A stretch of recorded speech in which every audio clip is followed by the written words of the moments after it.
یہ اللہ تعالیٰ کی بہت بڑی قدرت میں سے ایک چھوٹا سا نمونہ تھا کہ 3 کپڑوں میں اٹھایا اور سارے خلا کے پردوں کو چاک کروا کے 7 آسمان کے دروازے کھلوا کر سدرۃ المنتہا پہ جبریل کی بھی بس ہو گئی کہ اس کے آگے اتنا بھی اوپر گیا تو جل کے راکھ ہو جاؤں گا، تو اس سے اوپر آپ تشریف لے گئے اور پھر عرش خوشی سے جھوم اٹھا، اہتز عرش الرحمن، عرش خوشی سے یوں جھوم رہا، خوشی میں انسان بے خود ہو کر جھومنے لگ جاتا ہے، تو کہ اللہ کا عرش جھومنے لگا آپ کی آمد پر، اور پہلی ہستی ہیں جن کا قدم اللہ کے عرش پر پڑا، اور اللہ تعالیٰ اور اللہ کے محبوب کے درمیان جتنے نور کے پردے تھے اللہ نے سب ہٹا دیے، اور السلام علیکہ ایھا النبی ورحمۃ اللہ وبرکاتہ، اللہ تعالیٰ نے ایسا خوبصورت سلام پیش کیا۔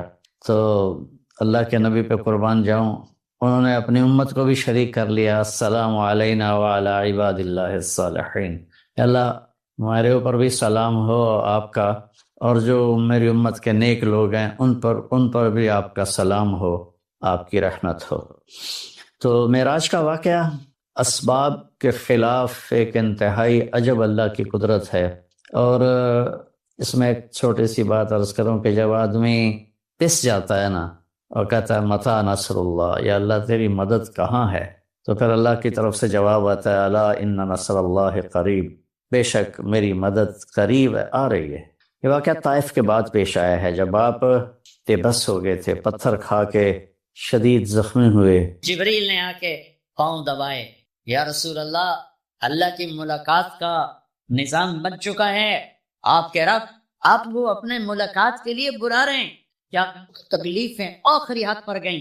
تو اللہ نے اسی لیا، جتنا پریس کیا جاتا ہے جب ریلیز ہوتا ہے پریشر تو اتنا ہی اوپر جاتا ہے، میرے نبی پر جب دکھوں کی یہ تابڑتوڑ ہرمار ہوئی تو اللہ نے پھر یوں اٹھایا، چلیے یا رسول اللہ، آپ کو پکڑا، حدیم میں لے گئے۔ حدیم جو باؤنڈریز وال ہے بیت اللہ کا، یہ بیت اللہ کے اندر کا حصہ ہے، اندر کا حصہ ہے۔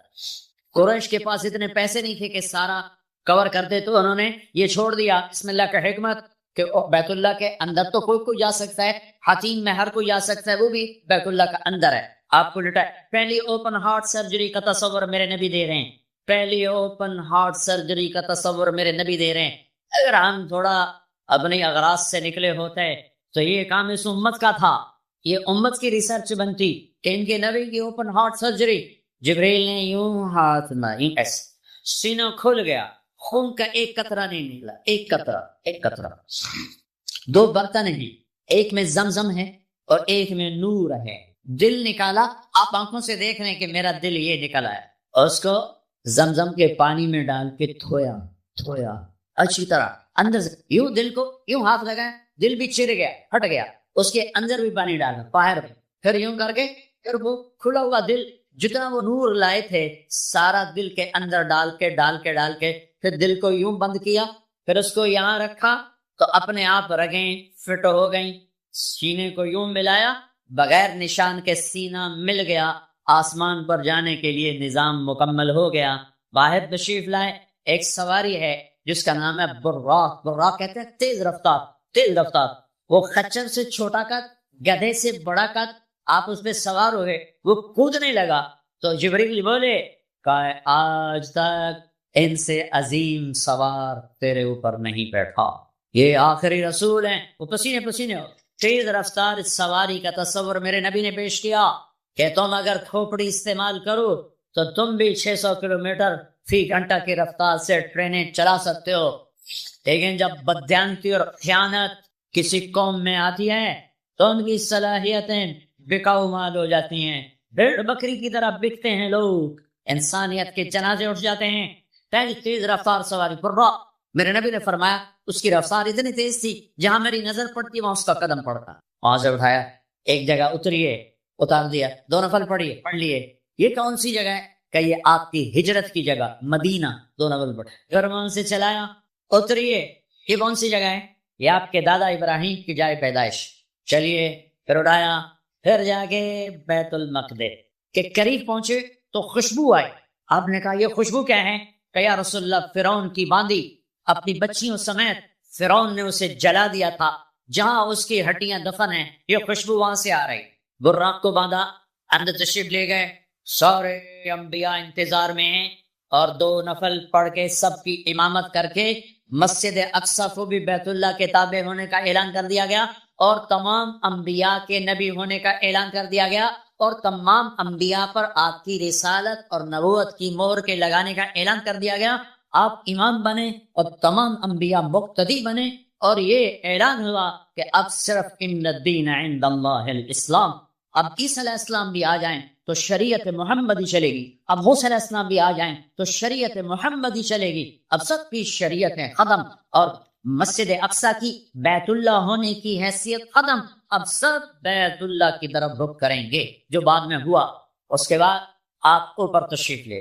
قرآن کی واحد صورت ہے جو سبحان سے شروع ہوتی ہے، سبحان الذی اسرا. کہیں اور سورت سبحان سے شروع نہیں ہوتی. سبحان کا کیا مطلب ہے؟ یہاں پاک. لیکن یہاں کیا کہنا چاہتا اللہ تعالیٰ کہ یہ جتنے قانون ہیں فزکس کے، کیمسٹری کے، باٹنی کے، زولوجی کے، بیولوجی کے، ایسٹرونومی کے، یہ جتنے اصول ہیں آگ پانی مٹی ہوا کے، یہ تمہارے لیے ہیں. تمہارا رب سبحان ہے، پاک ہے، اس سے بالا تر ہے. وہ یہ دیکھو تمہارے سارے قانون توڑ کر اپنے نبی کو لے جا رہا ہے. اللہ لے کر گیا. برائش کرنے کے تو کیسے جا سکتا ہے، ایک رات میں کیسے جا سکتا ہے؟ تو اللہ نے جواب دیا یہ نہیں گئے، میں لے کر گیا. سبحان الذی اسرا. اسرا کہتے ہیں رات کا چلنا. اس میں کیا پیغام ہے کہ جس نے بھی اللہ کو ڈھونڈنا ہے رات کا کچھ وقت اللہ کو دے. جس نے بھی اللہ کو پانا ہے رات کا جتنا وقت آپ کمپیوٹر پہ بیٹھتے ہو اس میں سے صرف 10 منٹ اللہ کو دے دو. وضو کرو، نفل پڑھو، 2 پڑھ لو، 4 پڑھ لو، 6 پڑھ لو، 8 پڑھ لو، بڑے سو 2 ہی پڑھ لو، کہ نام تو آ جائے، نام تو آ جائے کہ ہاں یہ بھی راتوں کو جاگنے والا تھا، یہ بھی اٹھنے والا تھا. رات کا سفر اس لیے ہے کہ رات سکون کی چیز ہے، اور رات کے سفر میں پیغام ہے کہ اللہ کو پانے کا یہی راستہ ہے، یہی راستہ ہے. کچھ ہاتھ نہیں آتا بے آہ سحر گاہی. ہمارے شاعر اقبال نے کہا تھا کہ اگر اللہ کو پانا ہے یا جو بھی پانا ہے تو راتوں کو رونا پڑے گا، اٹھنا پڑے گا. بستروں پر دراز رہ کر یہ چیز نہیں ملتی. رات کا سفر بے عددی ہی. اللہ اکبر. یہ سارے محبت ہے. یہ کون ہے؟ کہا جی یہ فلان پارٹی کا بندہ. یہ کون ہے؟ یہ فلان پارٹی کا بندہ. لا الہ الا اللہ. اور تمہیں پتا نہیں میں فلان پارٹی کا بندہ، بیٹے منہ تیرے اس بول دا. ہاں میں اللہ کا بندہ ہوں، میں اللہ کا بندہ ہوں، میں اللہ کا بندہ ہوں. یہ سب سے بڑا ٹائٹل ہے. تو اللہ نے رسول نہیں کہا، نبی نہیں کہا، کہا بعبدہ، یہ میرا بندہ ہے. حکومت اپنے بندے کو وزیر بنا دے، سیکرٹری بنا دے، اور کوئی نہ لو چلو مشیر بنا دو، ویلا کام خزانے دا لٹ پا دو، مشیر بنا دو. سیاسی رشوت مشیر، پامے ساری زندگی ہو دا منہ نہ ویپے مشیر. اور ایسے مشیر ہیں جن کو پتہ ہی نہیں کہ مشورہ کہتے کسے. تو حکومت نوازتی ہے. یہ نئے نئے تیل نکلا نا، نیا نیا تیل، توڑا توڑ دولت. تو ایک بڑے رئیس کا نوکر نے کہا اس کا نوکری دو، ان پڑھ. ان کا برا، ان کا اب بڑے رئیس کا فرمان ہے نوکری پہ تو رکھنا ہے، ساتھ آس کوئی سوکھا سا انٹرویو لو. آ گئے اثنین جمع اثنین، آ گئے 2 اور 2 کتنے ہوتے ہیں؟ ان کا 5. ان کا 5. ہاں ٹھیک ہے، قریب قریب جواب، ٹھیک ہے رکھ لو نوکری پر. جواب قریب ضرورت ایک کا فرق ہے. تو حکومت کیا کرے گی؟ تمہیں نوکری دے دے گی، وزیر بنا دے گی، صدر بنا دے گی، اور کیا کرے گی؟ تو میرا تو کہتا تو یہ تو میرا بندہ ہے، میں کائنات کو غلام بنا جی محمد سے وفا تو نے تو ہم تیرے ہیں، یہ جہاں چیز ہے کیا لوگ قلم تیرے. کہ میں اپنے، یہ میرا بندہ ہے تو میں دیکھو اس کو اٹھاتا ہوں. او میرے بچوں، آئیڈیل اپنے نبی کو بناؤ، ان کے پیچھے چلو تو اللہ تک پہنچو گے. دنیا تمہارے قدموں میں پڑ کے آئی، اللہ کی قسم سلیل ہو کر آئے. نہ تمہارا ایمان بکے گا، نہ ضمیر بکے گا، اور دنیا تمہارے پاؤں چاٹے گی. اگر ایمان بیچ دیا، ضمیر بیچ دیا، اللہ کی قسم کتے سے قطر زندگی ہوگی. ہاں بے عبدہ، بہت بڑا ٹائٹل، بے عبدہ، میرا بندہ، میرا بندہ. میں اپنے بندے کو لے جا رہا ہوں. الف اور با. اسرا بے عبدہ ہی. اسرا کہو تو با کی ضرورت نہیں، بے عبدہ ہی کہو تو الف کی ضرورت نہیں. اسرا کے ساتھ الف، عبد کے ساتھ با کا مطلب ہے کہ اللہ فرما رہے میں نے بلایا، میں لینے آیا ہوں، میں لینے آیا ہوں. پرواز خلا میں جانے کا پہلا تصور معراج کے قصہ نے دیا. پہلا آسمان، دوسرا، تیسرا، چوتھا، پانچواں، چھٹا، ساتواں. پہلا آسمان، آدم علیہ السلام، میرے بیٹے آ گئے، میرے بھائی آ گئے، نبی آ گئے. دوسرا آسمان، یحییٰ، زکریا، عیسیٰ علیہ السلام، ہمارے بھائی آ گئے، ہمارے نبی آ گئے. تیسرا آسمان، یوسف علیہ السلام، ہمارے بھائی آ گئے، ہمارے نبی آ گئے. چوتھا آسمان، ادریس علیہ السلام، میرے بھائی آ گئے، میرے نبی آ گئے. پانچواں آسمان، ہارون علیہ السلام، بھائی آ گئے، نبی آ گئے. چھٹا آسمان، یوسف علیہ السلام، بھائی آ گئے، نبی آ گئے. ساتواں آسمان، ایک روایت کے مطابق ابراہیم علیہ السلام سامنے کھڑے ہیں، استقبال کیا ہے. ایک روایت. دوسری روایت شفا، قاضی ایاز کی کتاب شفا. دوسری روایت، آپ ساتھ آسمان پر گئے تو ایک بیت اللہ ہے، بیت اللہ کا طواف ہو رہا ہے، اور ایک بڑے میاں سفید داڑھی بیت اللہ کے ساتھ ٹیک لگا کے یوں بیٹھا. یہ بابا جی کیوں نہیں اٹھے؟ یہ امت کو رشتوں کی قدر سمجھانی ہے کہ بیٹا نبوت پر بھی پہنچ جائے تو باپ کے لیے بیٹا ہی ہوتا ہے، اور باپ کے آگے جھکنا اس کی نبوت کے شان کو بڑھاتا ہے، پھٹاتا نہیں. ایک روایت ہے استقبال میں کھڑے تھے، وہ بھی ہے. ایک روایت جو دوسری بھی ہے کہ وہ یوں بیٹھے ہوئے ہیں، جب قریب ہوئے تو آپ کھڑے ہوئے. باقی نبیوں نے کہا بھائی آ گئے، نبی آ گئے. آدم علیہ السلام نے کہا بیٹا آ گیا، نبی آ گیا. ابراہیم علیہ السلام نے کہا میرا بیٹا آ گیا، میرا بیٹا آ گیا. کسی نبی نے چوما نہیں. ابراہیم علیہ السلام نے گلے لگا کے ماتھا چوما، ماتھے کا بوسہ لیا. کسی نبی نے ہمیں سلام نہیں بھیجا. ابراہیم علیہ السلام نے فرمایا بیٹا اپنی امت کو میرا سلام کہہ دے، اپنی امت کو میرا سلام کہہ دیں. سدرۃ المنتہا پہ جبریل اٹک گئے. یا رسول اللہ بارڈر آ گیا، بارڈر آگے ویزا کوئی نہیں. یہ ایک پالش تو اوپر گیا تو جل کے راکھ ہو جاؤں گا. آپ جانے اور آپ کا رب جانے. والنجم اذا ہوا ما ضل صاحبكم وما غوى وما ينطق عن الهوى ان هو الا وحي يوحى علمه شديد القوى ذو مرة فاستوى وهو بالافق الاعلى ثم دنا فتدلى فكان قاب قوسين او ادنى فاوحى الى عبده ما اوحى ما كذب الفؤاد ما راى افتمارونه على ما يرى ولقد رآه نزلة اخرى عند سدرة المنتهى عندها جنة المأوى اذ يغشى السدرة ما يغشى ما زاغ البصر وما طغى لقد رآ من آيات ربه الكبرى. سورہ نجم آسمان کا سفر بتاتی ہے. سورہ اسراء زمین کا سفر بتاتی ہے. سبحان الذي اسرى بعبده ليلا من المسجد الحرام الى المسجد الاقصى الذي باركنا حوله لنريه من آياتنا انه هو السميع البصير. اچھا اب یہ جاتے ہوئے ہوا یا آتے ہوئے ہوا یہ وضاحت نہیں ہے، لیکن اللہ نے کہا تھا لنريه من آياتنا، ہم اپنے حبیب کو اپنی نشانیاں دکھانا چاہتے ہیں. تو یہ جبریل کے ساتھ آپ نے کچھ مناظر دیکھے. اس کی وضاحت شاید کسی کتاب میں ہو، میری نظر سے نہ گزرنے کا مطلب یہ نہیں کہ ہے نہیں، ہو سکتا ہے ہو، میں نے نہیں دیکھا.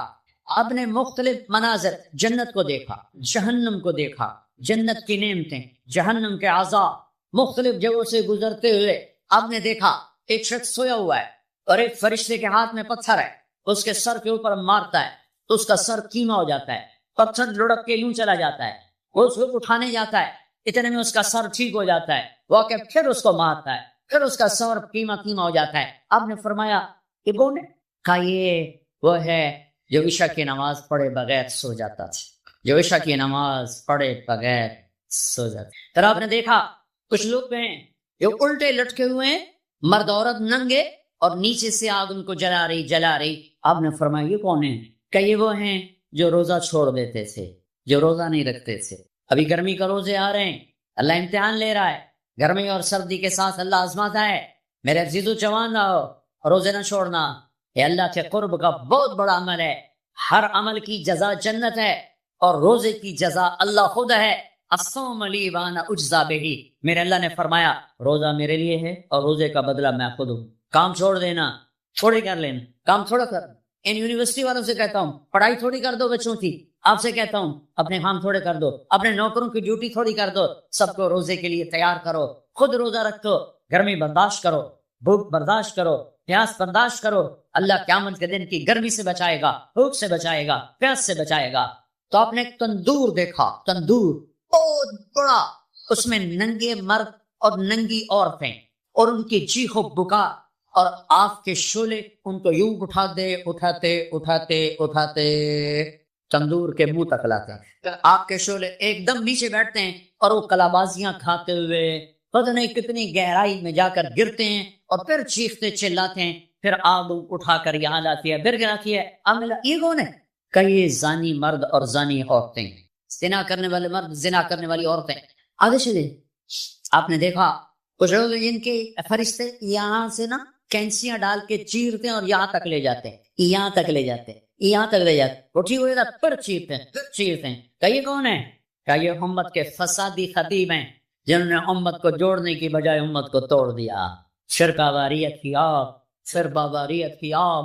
آگے گئے تو دیکھا ایک آدمی بڑا بہترین کھانا پڑا ہوا ہے، لیکن اس کے ساتھ ایک گلی سڑی میت پڑی ہوئی ہے، وہ اس میت کا گندا گوشت کھا رہا ہے، اچھا کھانا نہیں کھا رہا۔ آپ نے کہا یہ کون؟ کہ یہ غیبت کرنے والے جو غیبت کرتے تھے یہ وہ ہیں۔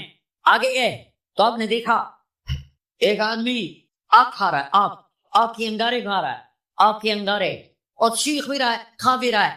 ہم کہا یہ کون ہے؟ کہ یہ حرام کھانے والے، یہ حرام کھانے والے، یہ یتیم کا مال کھانے والے، یہ یتیم کا مال کھانے والے۔ آگے چلے تو آپ نے دیکھا ایک آدمی کا پیٹ ہے گنبد کی طرح اور پیٹ کے اندر سانپ نظر آ رہے ہیں جو اندر سے کاٹ رہے ہیں، اندر سے وہ تڑپ رہا ہے، چیخ رہا ہے۔ آپ نے کہا یہ کون ہے؟ کہ یہ سود کھانے والے، یہ سود کھانے والے۔ آگے چلے اور ایک خوفناک منظر دیکھا۔ آپ نے دیکھا کچھ لوگ ہیں جن کا تڑ انسانوں والا ہے، چہرہ سور جیسا ہے۔ دعا دو اس محمد مصطفیٰ صلی اللہ علیہ وسلم کو جن کی تو خیل اللہ دنیا میں پردے ڈال رہا ہے۔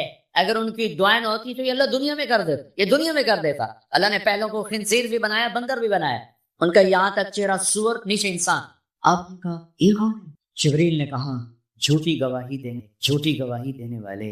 ہائے کوئی جا کے لاہور کی عدالتوں میں چیخ کے میرا یہ بول سنا دے، آئے کوئی جا کر پورے دیش میں یہ چیخ کے بول سنا دے کہ میرا دیش جھوٹے گواہوں سے بھرا پڑا ہے، گواہ بکتے ہیں، جوڑی مرضی گواہی لے لو، جوڑی مرضی گواہی لے لو، پیسے مکاؤ تے گواہی لو، یہ ہونے والا ہے، میرے نبی آنکھوں سے دیکھ کر آئے ہیں۔ پھر ہم نے خوفناک فرشتہ دیکھا جو پیسے سنجیدہ بیٹھا ہے۔ ہم کہا یہ کون ہو؟ کہ یہ جہنم کا فرشتہ۔ ہاں پھر ایک حسین مسکراتا چہرہ دیکھا۔ آپ نے کہا یہ کون ہے؟ فرمایا عرض کیا یہ جنت کا فرشتہ رضوان، کہ جہنم کی سیر کٹ شاٹ کرتا ہوں، ٹائم آگے جا رہا ہے۔ پھر اب جنت کو دیکھا۔ ہاں میں نے دیکھا تو ایک لڑکی چشمے پر وضو کر رہی تھی، وضو، اور اس کے سبز رنگ کے جوتے بھی تسبیح پڑھ رہے تھے اور بہت خوبصورت تھی۔ میں نے کہا بیٹی کون ہو؟ کہا جی میں عمر بن خطاب کی بیگم، میں آپ کے غلام عمر بن خطاب کے لیے بنائی گئی ہوں۔ جنت کو دیکھا۔ بلال، ارے بھائی بلال کیا ہوا؟ تو ساری جنت میں میرے آگے آگے تیرے قدموں کی آواز، تیرے قدموں کی آواز، جدھر گیا تیرے قدموں کی آواز، آگے آگے آگے آگے۔ ارے بلال تو کیا ہے؟ یا رسول اللہ کیا کرتے ہو؟ کہ یا رسول اللہ جب وضو کرتا ہوں 2 نفل پڑھتا ہوں، جب وضو کرتا ہوں 2 نفل پڑھتا ہوں۔ وہ تو بہت صرف یہ بات نہیں تھی، صرف اتنی بات سے جنت کے آگے نہیں چل سکتے، پوری تاریخ ہے۔ پتھر پڑے احد احد، کوڑے پڑے احد احد، تھپڑ پڑے احد احد، گھسیٹا گیا احد احد، گرمی میں کھڑے کیے گئے احد احد، انگاروں میں لٹایا گیا احد احد، لوہے کی زرہ پہنا کر گھسیٹا گیا احد احد۔ یہ صلہ ملا ہے۔ آپ نے وہاں دیکھا کہ بلال میرے آگے آگے، فزیکلی بھی آپ نے کہا ایسا ہی ہوگا، جب میں جنت میں جاؤں گا تو میری سواری کی لگام بلال پکڑ کے میرے ساتھ ساتھ جنت میں میرے آگے چلے۔ یہ واپسی پہ دیکھے، جاتے ہوئے دیکھے، اللہ بہتر جان جا۔ یہ دیکھ، اس سے علاوہ بھی دیکھا، اس سے علاوہ بھی دیکھا سدرۃ المنتہا، یا رسول اللہ آگے آپ اور آپ کا اللہ۔ پھر میرے نبی جب مکہ سے بیت المقدس آئے تو بشریت، جب میں مکہ سے آسمانوں تک گئے تو ملکیت، آسمانوں سے سدرۃ المنتہا پر گئے تو کچھ اور نظام، الفاظ میرے پاس کوئی نہیں، اور جب سدرۃ المنتہا سے بھی آگے گئے پھر کچھ اور نظام، اس کے الفاظ بھی میرے پاس کوئی نہیں ہے۔ پھر سدرۃ المنتہا سے عرش، اور عرش آج پہلی دفعہ جھوم رہا ہے کیا کسی ہستی کے قدم پڑنے والے ہیں، یہ محمد مصطفیٰ ہیں۔ پھر اس کے آگے لامکان شروع ہوتا ہے، 70,000 کیا نور کے پردے اٹھے اور اللہ اور حبیب اللہ آمنے سامنے ہو گئے۔ کعب قوسین، یہ ہے کعب قوسین، یہ یہ قاب قوسین ہے، یہ ایک کمان ہے، یہ کمان ہے، اور ایک یہ کمان ہے، یہ تانت ہے جس پر تیر رکھ کے کھینچ کے مارا جاتا تھا، ٹھیک ہو گیا۔ یہ جو کنارہ ہے، کنارہ تمام کا، اس کو کعب کہتے ہیں، کعب، اور اس کو قوس کہتے ہیں، قوس۔ تو میں عربوں میں جب لڑائی کے بعد صلح ہوتی تھی تو ایک سردار یہ اٹھا، ایک یہ اٹھا، اور اپنے کمانوں کا رخ موڑ کے یہ ملا دیا، تو یہ کعب، یہ کعب، یہ قوس، یہ قوس، یہ نشانی ابھی ہم جڑ گئے، مل گئے، آپس میں مل گئے۔ میرے اللہ نے یہ محاورہ اپنے اور اپنے حبیب کے لیے استعمال کیا کہ میرے حبیب میرے اتنا قریب ہوئے جیسے کمانوں کے کعب قریب ہوتے ہیں۔ اور اگلا ترجمہ کرتا ہوں، حقیقت اللہ جانتا ہے، او ادنا میرے محبوب اس سے بھی زیادہ میرے قریب ہو گئے۔ اب اس کی مراد اللہ جانے، اللہ کا حبیب یعنی ہمیں نہیں پتا، ہمیں ایمان لائے، پھر گفتگو ہو رہی ہے، پھر باتیں ہو رہی ہیں، السلام علیکم ایھا النبی ورحمۃ اللہ وبرکاتہ، سلام پیش کیا جا رہا ہے، التحیات للہ والصلوات والطیبات، میرے نبی کی طرف سے پیش کیا جا رہا ہے، یہ گفتگو ہے، پھر وہاں سے آپ کی واپسی ہوئی ہے۔ یا نبی باتیں میں وہ چھوڑ رہا ہوں۔ اچھا ایک چھوٹی بتاتا کہ یا اللہ اپنے ابراہیم کو خلیل بنایا، موسیٰ کو کلیم بنایا، داؤد کے لیے لوہا نرم کیا، سلیمان کے لیے ہوا تازی کی، عیسیٰ علیہ السلام ان کے لیے اپنے مردے زندہ کیے، میرے لیے کیا ہے؟ تو اللہ نے کہا اولیس قد آتیتک افضل من ذلک کلہ، میرے حبیب آپ کو وہ دیا جو کسی کو نہیں دیا۔ جی کیا؟ کہ اللہ ذکرت الا ذکرت معی، قیامت تک آپ کو اور میرا نام اکٹھا رہے گا، جدا نہیں ہو سکتا۔ وَلَقَدْ رَآهُ نَزْلَةً أُخْرَىٰ عِندَ سِدْرَةِ الْمُنتَهَىٰ، اب آپ واپس آئے تو جبریل کو دوبارہ دیکھا 50 نمازیں لے کر۔ اللہ نے کہا میرے حبیب 50 نماز، کل لبیک، اللہ کو بھی پتہ ہے نہیں پڑھ سکتے، میرے نبی کو بھی پتہ نہیں پڑھ سکتے، لیکن تسلیم و رضا لبیک یا کہا سے چھٹے آسمان پر پہنچے۔ میں واضح کر دوں پہلے، میں نے کسی کتاب میں نہیں پڑھا، میرے دل کا خیال ہے کہ اللہ نے موسیٰ علیہ السلام کو کھڑا کیا ہوگا کہ موسیٰ یہ میرا حبیب پنجا لے جاندہ پہ ہے، لاہوریاں ایک نہیں پڑھنی نہ بجا کے تو پڑھنی، میرے نبی اے موسیٰ یہ نا آپ ایسا کریں میرے نبی کو میرے پاس واپس بھیجیں۔ مجھے لگتا ہے ممکن ہے میرا خیال ٹھیک ہو، چونکہ پیچھے کوئی کتابی تائید نہیں، لہٰذا میں خیال ہی کہہ رہا ہوں، دعویٰ نہیں کر رہا ہوں۔ آگے موسیٰ علیہ السلام یا رسول اللہ کیسی رہی ملاقات؟ تو بڑی اچھی، کیا ہوا؟ 50 نماز، توبہ توبہ توبہ، کون پڑھے گا؟ واپس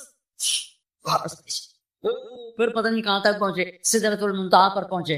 یا اللہ کچھ کم ہو جاتی تو اللہ ایک اچھا اللہ پہلے 5 کیوں نہیں دی، 50 کیوں دی، پھر 5 کیوں کم کی، 45 کیوں نہیں کم کی؟ اور میرے بچوں اللہ کی قسم صرف یہ بتانے کے لیے کہ نماز نہ چھوڑنا بڑی اہم چیز، نماز نہ چھوڑنا بڑی اہم چیز۔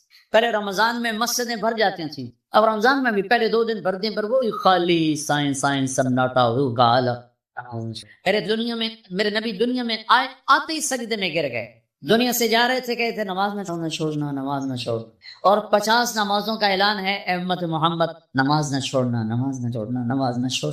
کربلا قائم ہے اور ظہر کی نماز کا وقت داخل ہوا، امام علی مقام نے حبیب کو بلایا، زہیر کو بلایا، زہیر ان سے کہو شمر سے مجھے نماز پڑھنے دیں۔ ارے امام علی مقام آپ کو اب ضرورت نہیں نماز کی، نہیں ضرورت ہے، امت کو پیغام دینا ہے، زیر خنجر یہ پیغام سنایا ہم نے۔ اور یہ میں کلاس لے رہا تھا، میں نماز نہیں پڑھ سکا۔ ہزاروں کلاسیں نماز پہ قربان ہو سکتی ہیں، نماز نہیں چھوڑی جا سکتی، ہزاروں میٹنگیں قربان ہو سکتی ہیں، نماز نہیں چھوڑی جا سکتی، ہزاروں ڈیلنگ قربان ہو سکتی ہیں، نماز نہیں چھوڑی جا سکتی۔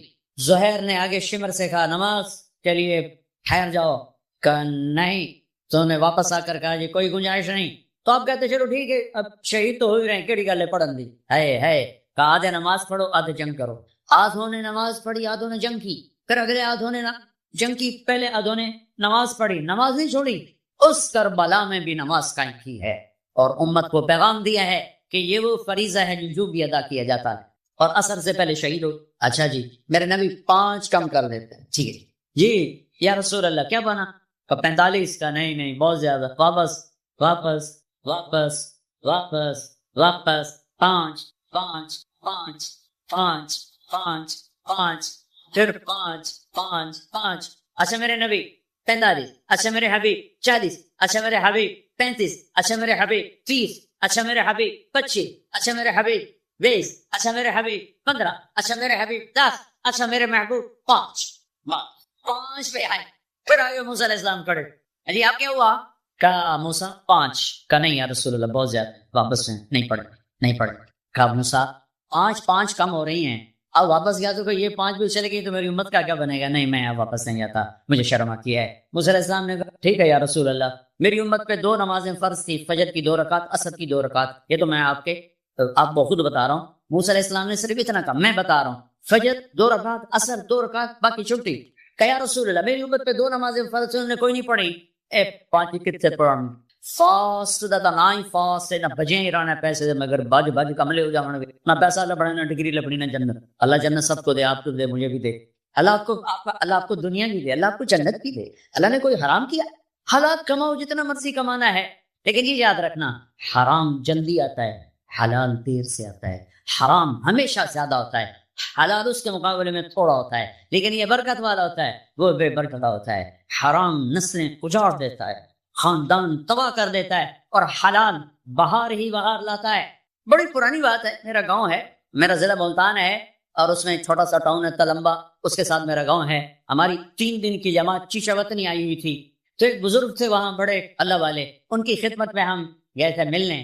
تو 2 صاحب آئے، ایک کا تو نقشہ بھول گیا، ایک کی شکل بھی یاد ہے، نقشہ بھی یاد ہے۔ اس نے جو ایکشن کیا اور جو سوال کیا اس سے وہ ایسے گڑ گیا۔ 1972، 43 سال ہو گئے اس بات۔ وہ ایسے بیٹھے تھے، وہ آئے ایسے احتیاط میں بیٹھے، انہوں نے کھدر، خاکی کھدر کے کپڑے پہنے ہوئے تھے، کھدر، اور بڑا چشمہ تھا، سپیڈ ٹوپی تھی، اور یوں احتیاط بیٹھ کر کہنے لگے حضرت جی دعا کرو اللہ رزق حلال دے تے بہت سارا دے۔ بھائی یہ ایکشن مجھے ایسا گڑ گیا کہ نہ کپڑوں کا رنگ بھورا نہ اس کی شکل گلی۔ حضرت جی دعا کرو اللہ رزق حلال دے تے بہت سارا دے۔ تو وہ ہنس پڑے، کہنے لگے حلال تو تھوڑا ہی لگو۔ انہوں نے بڑے پھولے منہ سے کہا حلال تو تھوڑا ہی لگو۔ یہ نہیں کہ آپ فاقوں مرو گے، حرام زیادہ رہے گا، حلال کم رہے گا، لیکن بابرکت ہو، عزت، آبرو، اطمینان، سکون، چین۔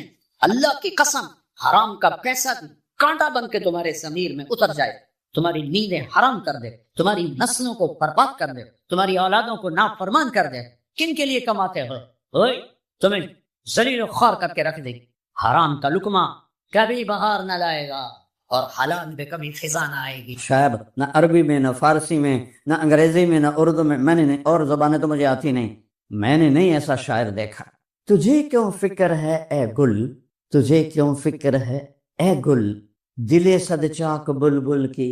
بلبل جو باغ میں رو رہی ہے کہ اس کا دل پھٹا ہوا ہے، تجھے اس کی کیا فکر ہے؟ تو اپنے آپ نو تو دیکھ، تو بھی تو سارا پھٹا ہوا ہے، ایک پتے ادھر ہے، کدھر ہے، کدھر ہے، کدھر ہے۔ تو اپنے پیرہن کے چاک تو پہلے رفو کر لے، نفی انفسکم افلا تبصرون۔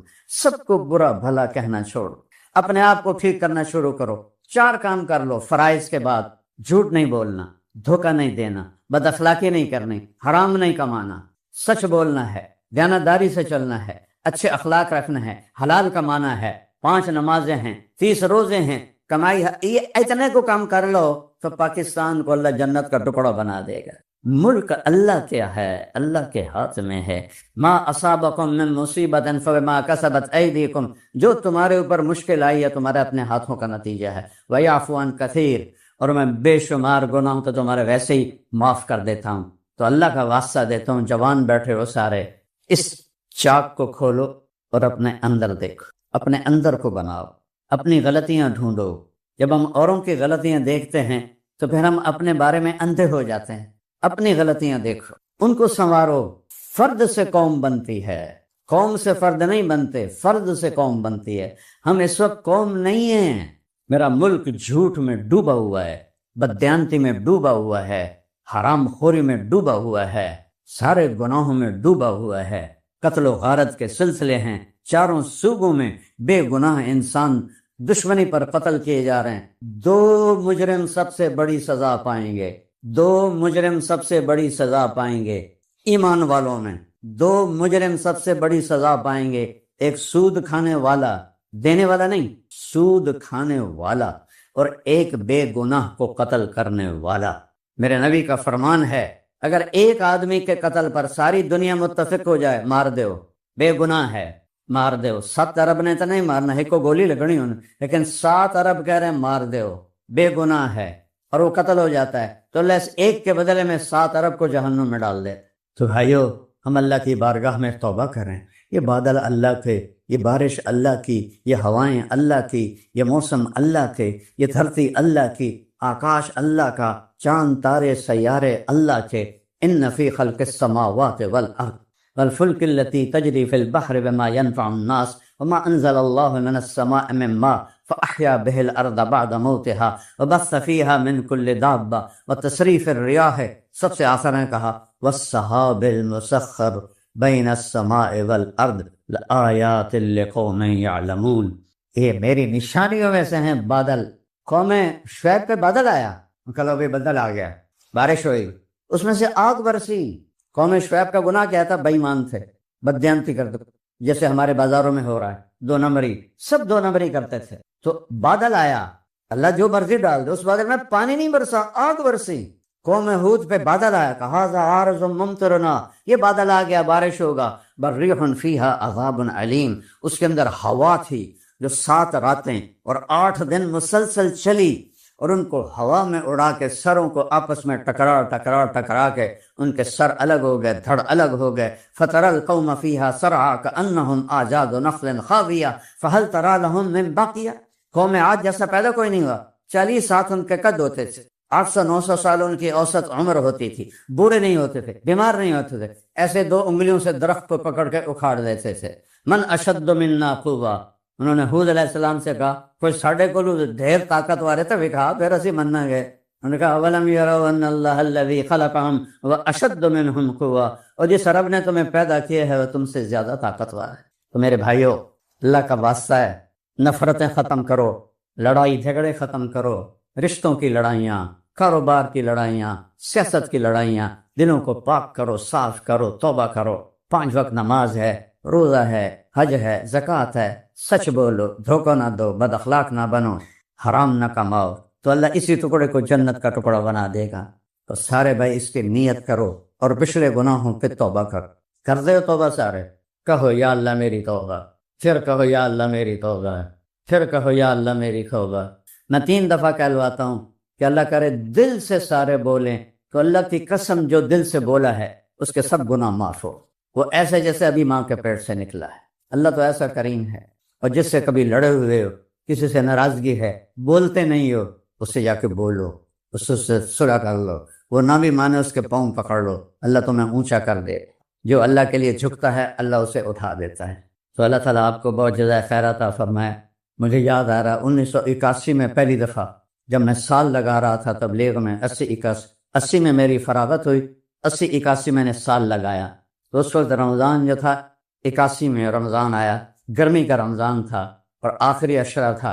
حمدانی صاحب رحمۃ اللہ علیہ یہاں مسجد کے خطیب ہوتے تھے، جو ساری مسجد اعتکاف والوں سے بھری ہوئی تھی، پوری ساری کی ساری۔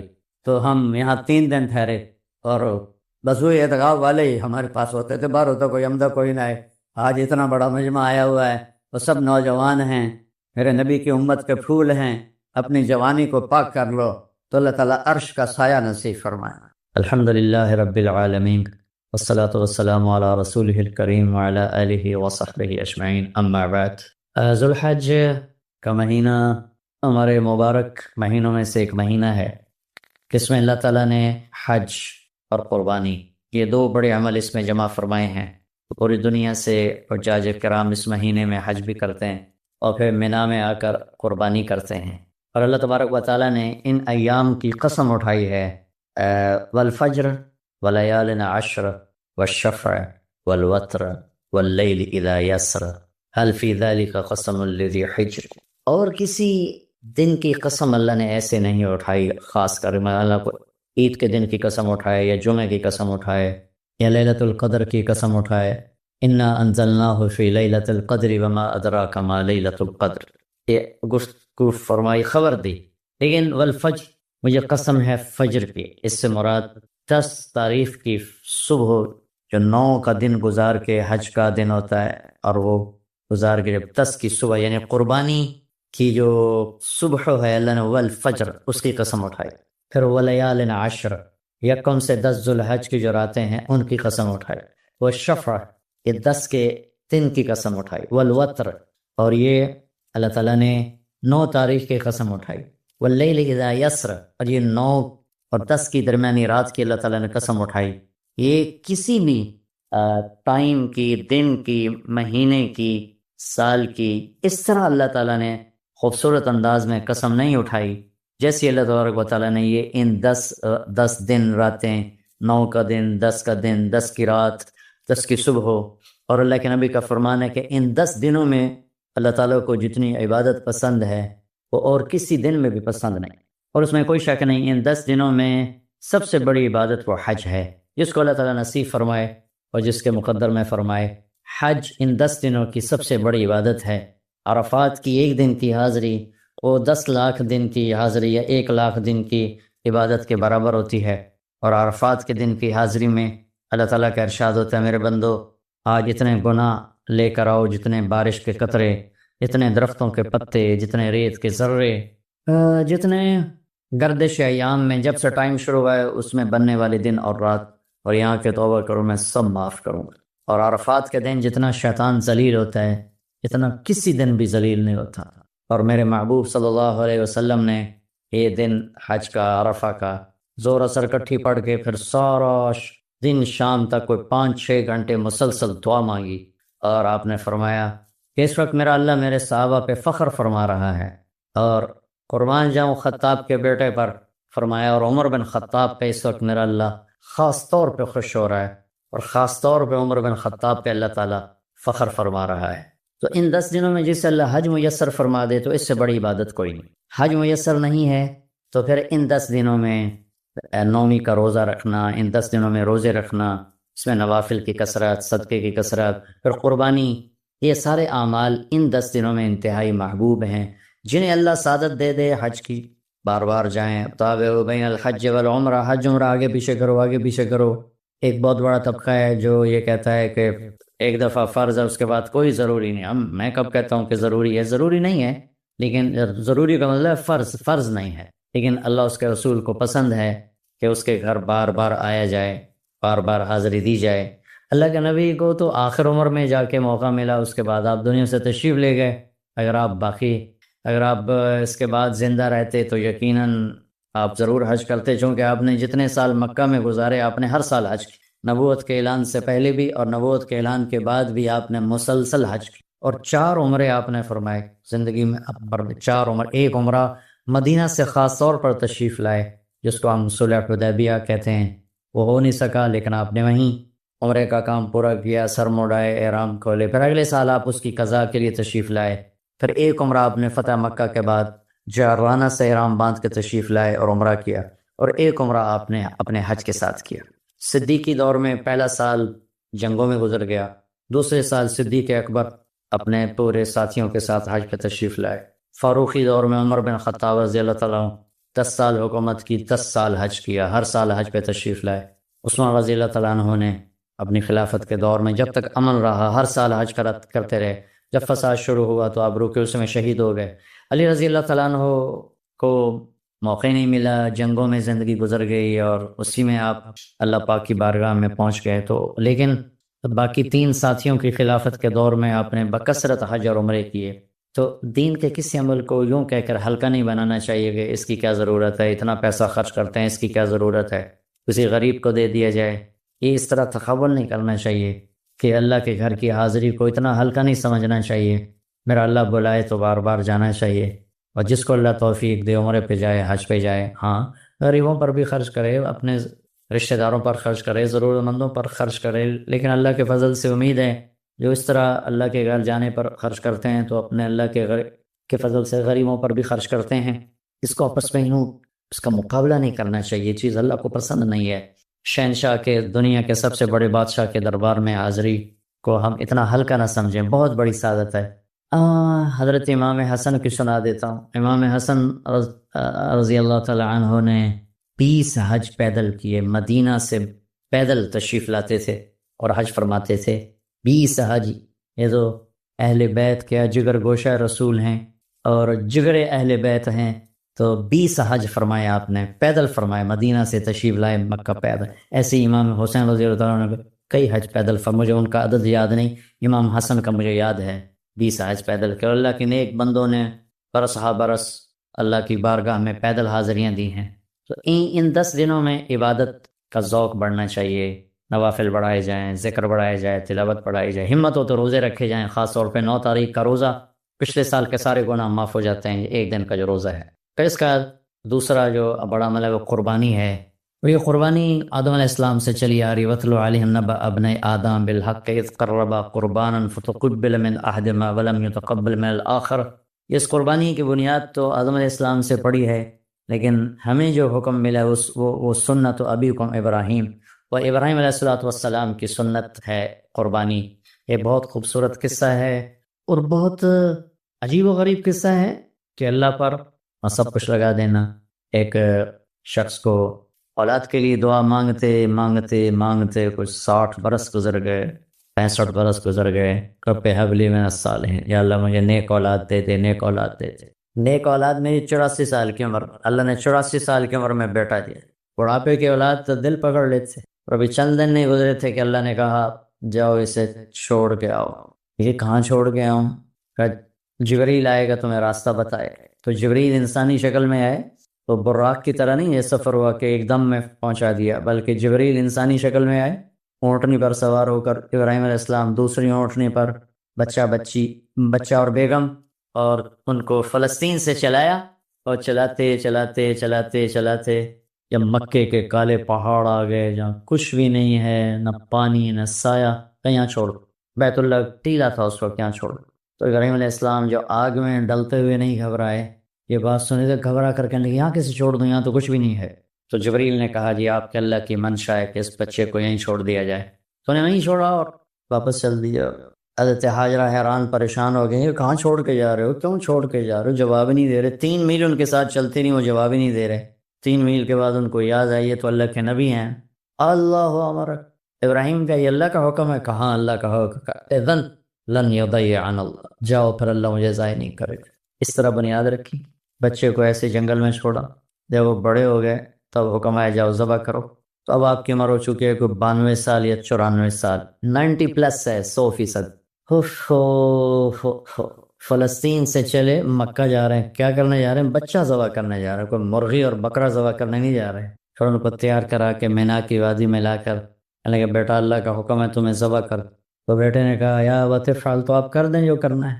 ابراہیم علیہ السلام کہنے لگے تو یہ خبر بھی ہے میں کیا کہہ رہا ہوں؟ جی مجھے پتہ ہے، آپ کہہ رہے ہیں مجھے ذبح ہونا ہے تو آپ کے بدلے میں مجھے اللہ ملے گا، وہ آپ سے بہتر ہے، اور دنیا کے بدلے میں جنت ملے گی، وہ دنیا سے بہتر ہے۔ پھر معصوم بچے نے کہا ابا میرے ہاتھ باندھنا، تو مجھے الٹا لٹانا، اور پھر فرمایا کہ مجھے اپنا کرتا اتارا اور کہا کہ یہ میری اماں کو دے دینا، میری نشانی رہے گا، اور آپ اپنے کرتے میں مجھے کفن دے کے ادھر دفن کر دینا۔ تو ان کے ہاتھ باندھے، پاؤں باندھے، الٹا لٹایا، اپنا گھٹنا رکھا ان کی کمر پر، ان کے سر کے بال اٹھائے تھوڑا سا اوپر کر کے، نیچے چھری چلانے کے لیے ایک ہاتھ میں بال تھے ایک ہاتھ میں چھری تھی، اور یوں آسمان کو دیکھا کہ اللہ تو مجھ سے ناراض ہو گیا ہے کہ اسماعیل کی محبت نے میرے دل میں جگہ پکڑ لی ہے۔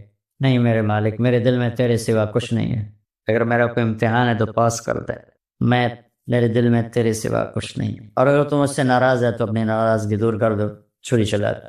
تو میرے مالک نے اسماعیل کو نکال کر چھترے کو ڈال دیا، چھترا، اور آنکھ کھلی تو آنکھوں پر پٹی تھی، کھولی تو آگے چھترا ذبح تھا۔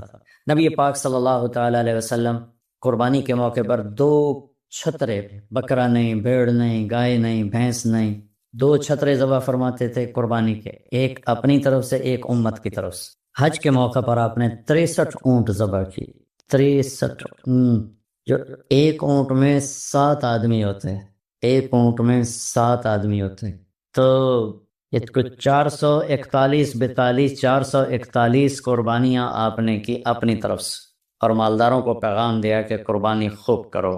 لیکن ہمارے ملک میں ایک عجب چیچل بیل لے لیا، 20 لاکھ کا بیل لے لیا، یہ صرف فخر ہے، ریا ہے اور بناوٹ ہے، دکھاوا ہے۔ آپ 20 لاکھ کے بکرے خریدیں تاکہ غریبوں کو گوشت پہنچے، 20 لاکھ کا ایک بیل لے کے آپ نے کون سا سمجھداری کا، عقل مندی کا کام کیا ہے؟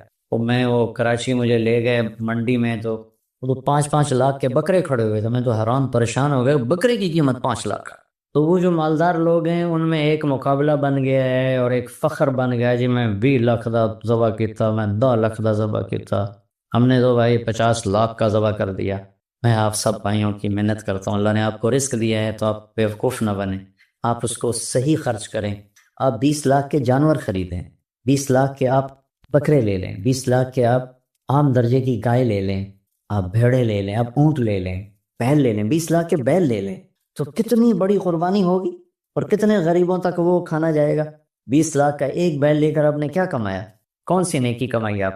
تو میں آپ اگر کوئی میری بات پہنچ جاتی ہے کسی ایسے میرے بھائی تک جو ایسا شوقین ہے، یقیناً اس نے اللہ کے لیے بہت بڑا قدم اٹھایا کہ 20 لاکھ خرچ کر دیے ہیں، لیکن تھوڑی سی نادانی سے کام لیا ہے، بلکہ بہت بڑی نادانی سے کام لیا ہے کہ 20 لاکھ ضرب 4-5 من 10 من گوشت پہ لگا دیے، جبکہ اس میں سے 1000 من گوشت نکل سکتا تھا اگر وہ 20 لاکھ کے بکرے لے لیتے، 20 لاکھ کی بھیڑیں لے لیتے، چھترے لے لیتے، دمبے لے لیتے، 20 لاکھ کے گائے عام خرید لیتے اور بچڑے لے لیتے، تو کتنے غریبوں تک یہ گوشت چلا جاتا۔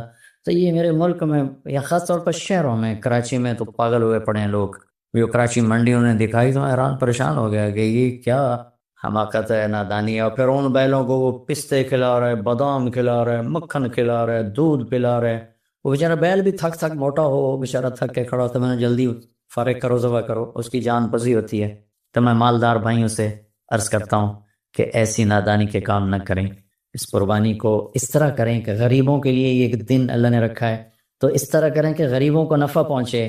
یہ اس نادانی سے توبہ کریں کہ ایک بیل 10 لاکھ کا لے لیا، ایک بکرا 5 لاکھ کا لے لیا، اس میں کتنا پیسہ آپ نے ایک تھوڑے سے بہت تھوڑا نفع کمایا، بہت زیادہ خرچ کیا، اس کے ساتھ آپ بہت بڑا نفع، کیونکہ قربانی کے جانور جب ذبح ہوتے ہیں تو جتنے اس کے جانور کے جسم پہ بال ہوتے ہیں اتنی نیکیاں لکھی جاتی۔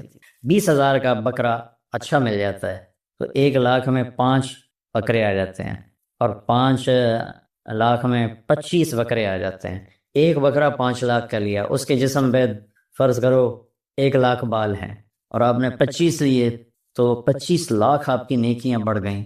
تو یہ بہت نادان طرز چل رہا ہے۔ میں آپ سب کی منت کرتا ہوں کہ اس طرح پیسہ ضائع نہ فرمائے، اللہ کی دی ہوئی امانت ہے۔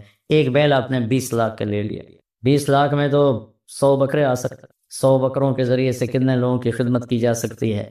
تو اس قربانی کو شوق سے بھی کریں، اور مستحب یہ ہے کہ جس کے پیسے جو قربانی کا خود ذبح کرے یا اس کی جگہ کھڑا ہو، اس جگہ ذبح کرنے والے کے پاس کھڑا ہو۔ قربانی کے گوشت میں سے قربانی کی قیمت نہ دی جائے، قربانی کی اجرت نہ دی جائے، اجرت اس کے علاوہ دی جائے، اور اس کی کھال کا صدقہ کر دیا جائے، جہاں آپ مناسب سمجھیں وہاں آپ اس کا صدقہ کر دیں تاکہ وہ بھی اللہ کے راستے میں خرچ ہو جائے، استعمال ہو جائے۔ تو ان 10 دنوں کی اللہ تعالیٰ نے بڑی فضیلت رکھی ہے، اللہ تعالیٰ ہمیں ان کی قدردانی کی توفیق نصیب فرمائے۔ السلام علیکم۔ دوسرا علم ہے محمد الرسول اللہ، میرے اپنے نبی کو پہچانوں کون ہے۔ ہائے پہلی قسم قرآن کی، سورہ نساء، فلا وربک لا یؤمنون حتی یحکموک فیما شجر بینہم ثم لا یجدوا فی انفسہم حرجا مما قضیت ویسلموا تسلیما۔ کیا کہہ رہا ہے؟ مجھے آپ کے رب کی قسم، کوئی اور ہے؟ رب محمد اور قسم اٹھانے والا رب کوئی اور ہے؟ تو انداز کیا ہے؟ مجھے آپ کے رب کی قسم۔ یہ انتہائی محبت ہے، اس کے لیے اردو فارسی سب گونگی ہیں۔ فلا وربک، وہ کیا پیار ہے، کیا ایک محبت ہے۔ لا یؤمنون حتی یحکموک فیما شجر بینہم، تیرے فیصلوں کے راضی نہیں ہوں گے، میرے لیے ان کا ایمان کوئی معنی نہیں رکھتا۔ تبارک الذی نزل الفرقان علی عبدہ لیکون للعالمین نذیرا۔ الف لام را کتاب انزلناہ الیک لتخرج الناس من الظلمات الی النور، سورہ ابراہیم۔ آگے 2-3 آیات کے بعد وَلَقَدْ أَرْسَلْنَا مُوسَىٰ بِآيَاتِنَا أَنْ أَخْرِجْ قَوْمَكَ مِنَ الظُّلُمَاتِ إِلَى النُّورِ، میرا آپ کا نبی لِتُخْرِجَ النَّاسَ، موسیٰ علیہ السلام، ان اخرج قومک، کیا فرق ہے؟ یا ایہا النبی، اللہ نے نبیوں کو نام سے پکارا، 8 نبی، یا آدم، یا نوح، یا ابراہیم، یا موسیٰ، یا داود، یا زکریا، یا یحییٰ، یا عیسیٰ ابن مریم، ان کو نام سے پکارا۔ نام سے پکارنا، مجھے طارق جمیل کہو تو کوئی مسئلہ، آپ نے برابری کی ہے، لیکن آپ مجھے کہو گے مولانا صاحب یہ عزت ہے، اور ہمارا خاندانی ٹائٹل ہے میاں صاحب، میں وہاں میاں صاحب کہتے، تو لوگ ہمیں نام سے نہیں پکارتے، میاں صاحب کہتے، شہروں میں مولانا صاحب کہتے۔ یہ ادب ہے۔ اللہ نے 4 نبیوں کے ساتھ برابری کی، 8 نبیوں کے ساتھ نام سے پکارا۔ میرے نبی کو قرآن میں ایک دفعہ بھی یا محمد نہیں فرمایا۔ یا ایھا النبی، یا ایھا الرسول، یا ایھا المزمل، یا ایھا المدثر۔ کوئی رات کو سویا ہوا ہو چادر میں تو اس کو مدثر کہتے، اس لیے کہا قم اللیل الا قلیلا۔ لفظ مدثر بتا رہا ہے کہ یہ رات کی بات ہے، جو کہ آگے آ رہا ہے قم اللیل، اور جب کوئی دن میں چادر لے کے سویا ہوا ہو اسے کہتے ہیں المزمل یا ایھا المزمل۔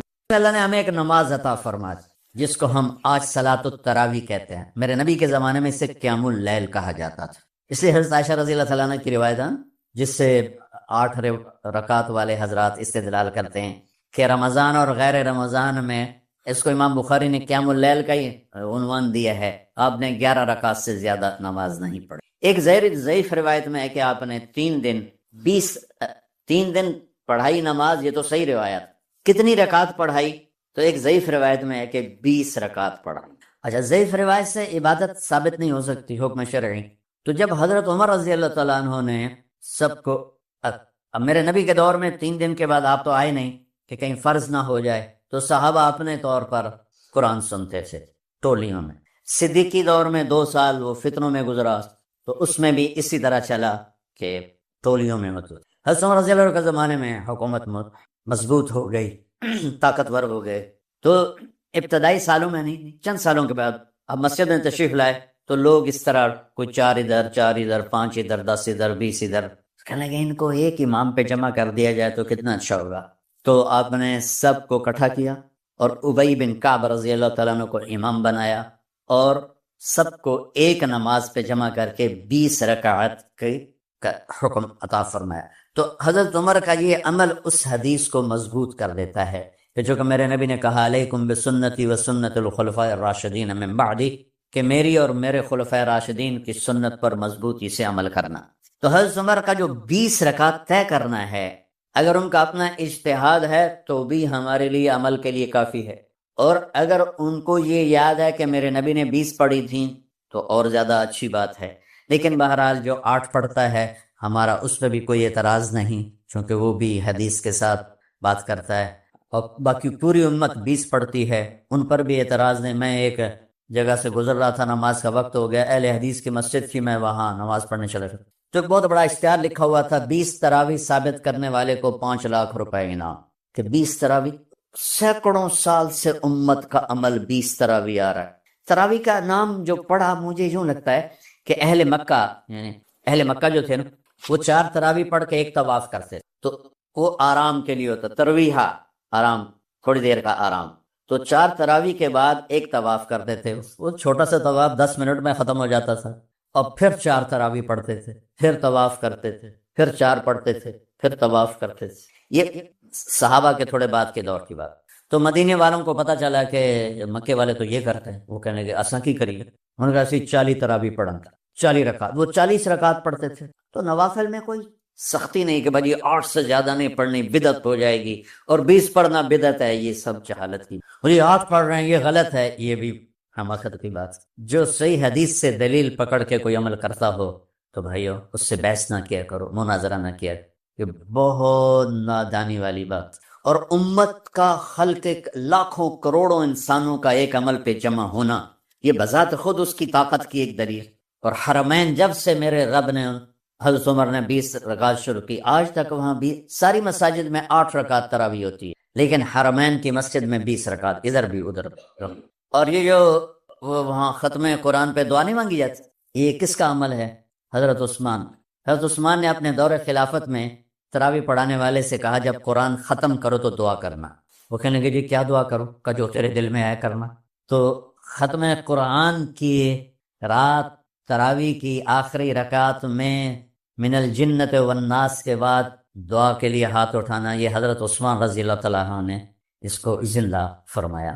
اور امام دعا کرتا تھا 1 منٹ 10 منٹ 20 منٹ جتنے بھی، اور پیچھے لوگ آمین کہتے تھے۔ وطر کی جماعت نہیں ہوتی، وطر کو با جماعت حضرت علی رضی اللہ تعالیٰ عنہ نے شروع کی کہ وطر کو بھی با جماعت پڑھا جائے، تو یہ ان کی سنت ہے کہ وطر کو با جماعت پڑھا گیا۔ تو یہ اب یہ لہٰذا یہ سارے سنت جو کام ان خلفۂ راشدین سے ہوا وہ بھی سنت ہے۔ تو اللہ نے ہمیں ایک عبادت دے دی کہ میرا قرآن پڑھو اور سنو۔ پہلی امتوں کو تراویح کیوں نہیں تھی یا قیام اللیل کیوں نہیں تھا؟ کہ ان کو اپنی کتاب یاد ہی نہیں ہوتی، وہ اپنی کتاب کے حافظ نہیں ہوتے تھے، وہ اپنی کتاب یاد ہی نہیں کر سکتے تھے، صرف نبی کو یاد ہوتی تھی۔ اللہ نے ہمارے لیے کتنا آسان کر دیا کہ 7 سال کے یہ چھوٹے چھوٹے بچے قرآن یاد کر رہے ہیں، 70 سال کا بوڑھا قرآن یاد کر رہا ہے۔ یہیں یہ مولوی یوسف صاحب کا ساتھی تھا، یا پتہ نہیں ان سے پہلے تھا، سلمان، مولوی سلمان، آج کل امریکہ میں ہوتے ہیں، ہماری ایک شاخ چلا رہے ہیں ماشاءاللہ۔ وہ شروع میں یہاں تھے، تو یہاں تراویح پڑھانے کے لیے ہمارے پاس حافظ کوئی نہیں تھا، وہ حافظ نہیں تھے، وہ صبح بیٹھ کے شام تک 1 سپارہ یاد کرتے اور رات عشاء کی نماز میں سنا دیتے، 30 دن میں قرآن یاد کر کے سنا۔ مطلب یہ سنی سنائی بات نہیں، ہمارے اسی حسنین، اسی ممبر اور محراب کی بات، کہ یہیں اسی مسجد میں انہوں نے صبح سے مغرب تک یاد کرتے تھے اور پھر عشاء میں کھڑے ہو کے سنا دیتے تھے۔ پیچھے ہوتے تھے لقمان کوئی دینے والا شاید، لیکن بہت خوبصورت پڑھ کے 1 دن میں یاد کر کے سنا دیا۔ اور ایک مجھے نام بھول گیا کہ 3 دن میں قرآن یاد کی، 10 سپارے 1 دن میں یاد، 10 دوسرے دن میں یاد کیے، 10 تیسرے دن میں یاد کی۔ وَلَقَدْ يَسَّرْنَا الْقُرْآنَ لِلذِّكْرِ فَهَلْ مِن مُدَّكِرٍ۔ تو اللہ تعالیٰ نے اس کو نصیحت کے لیے بھی آسان کیا ہے اور یاد کرنے کے لیے بھی آسان کیا ہے۔ کوئی کتاب پہلے یاد نہیں ہوتی تھی کسی کو، ماشاءاللہ تم میں کتنے حفاظ بیٹھے ہیں اللہ کے فضل سے۔ تو اللہ نے ہمیں رات کی نماز عطا فرمائی، اور چونکہ یہ ایک مشقت ہے تو میرے نبی نے کہا یہ رات کی نماز کے ہر سجدے پر 1500 نیکی لکھی جاتی، 1500 نیکی لکھی جاتی۔ اور اللہ تعالیٰ ہر سجدے پر جنت میں ایک محل بناتا ہے جس کے 60,000 سونے چاندی کے دروازے ہوتے، اور ایک درخت اس کے لیے لگاتا ہے جس کے نیچے 100 سال گھوڑا دوڑ سکتا ہے۔ تو رمضان کا اہتمام آپ رجب سے شروع فرما دیتے تھے۔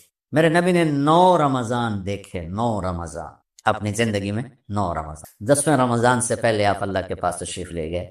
آپ کی زندگی میں روزے فرض ہونے سے آپ کی وفات تک 9 رمضان گزرے، اور میں قربان جاؤں اپنے نبی پر، اپنی امت پہ کیسی شفقت تھی۔ آپ سحری کھاتے تھے بالکل آخری وقت، ادھر بلال اذان دے رہا ہے اور ادھر آپ آخری لقمہ کھا رہے ہیں، اور ادھر سورج نیچے ہوا اور آپ کھجور منہ میں۔ ایک آدمی اوپر کھڑا ہوتا تھا مدینے میں تو وہ چھت پہ، گھر کی چھت پہ کھڑا ہوتا تھا، سفر میں ہے تو کسی پہاڑی پہ کھڑا ہوتا تھا۔